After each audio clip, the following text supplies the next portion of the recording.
creation. Today we're going to go through just the basics of what you need to do to get a form on the website that somebody can fill out and submit information on. There'll be further tutorials going through how to get that information out and some of the more intricate things about getting the information. So in order to begin, we're going to go down on our page, and here we have on the right an area that says create new content. One of the options here is web form.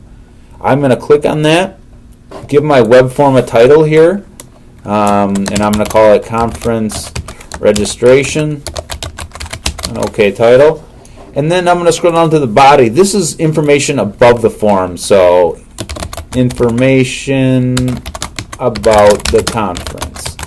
This shows up above any form you create.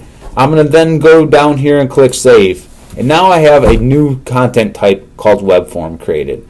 But in order to really begin the process of creating this and making it a fillable form, I need to go down to the web form, and on our department landing page it's towards the bottom, and click on the edit button here or the title. Either one of these will take me back to the web form. Now when I'm in here, I have the information I had, but I also have a new tab called Web Form. This is where the bulk of the web form creation is. It's in this tab called Web Form. When I'm in here, I get a list of field options on the right and then an area on the left for the form. In order to add these to here, we simply drag the item and drop it over here. Now I have a new field. In order to edit this field, I double click in this yellow area on the form, which brings up my options. We can also click to close those options. You can open this with clicking on the pencil over here as well, and then the close button as well. So double clicking to open this, we see that there's a title field.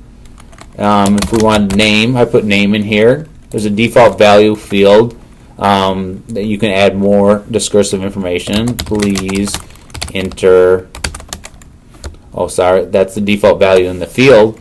I want to add a description that says please enter your full name, and we can see if I close this a little better that now it gives you some more directions underneath the field. So now I'm going to go briefly through all the different fields we have. We have an email field. I'm going to drag this over. It's primarily a text field designed for email. If you use that if you want. A date field allows you to enter a date into there. A page break, if you want a break between the user to have a break between page 1 and page 2 on the form, you can put that in, and between the elements above and below you'll have a break. A text area. A text area, as you can tell, is a field which has multiple lines to enter, and so more space for the user to write. Now the select list is kind of a choosable form, one that has many options. So I'm going to double click on that here in the yellow area to pull up the options on here. We see on here we have properties, and in the first form we change the name. Here I'm going to say section. If I have a section they want to attend, we can see now that's changed up here. But with the drop box, we also have an options tab, and this is where you see the options that somebody would see when they click on it. 1, 2, 3, along with choosing a default or choosing no default. But you can add ones. If we want to have section 4, I can add one there. Now we have 1, 2, 3, 4 as options. So that's how you do a field, that type of field. Now this field is different than the checkboxes field, which we're going to look at next. The checkbox field is different because you can select multiple options.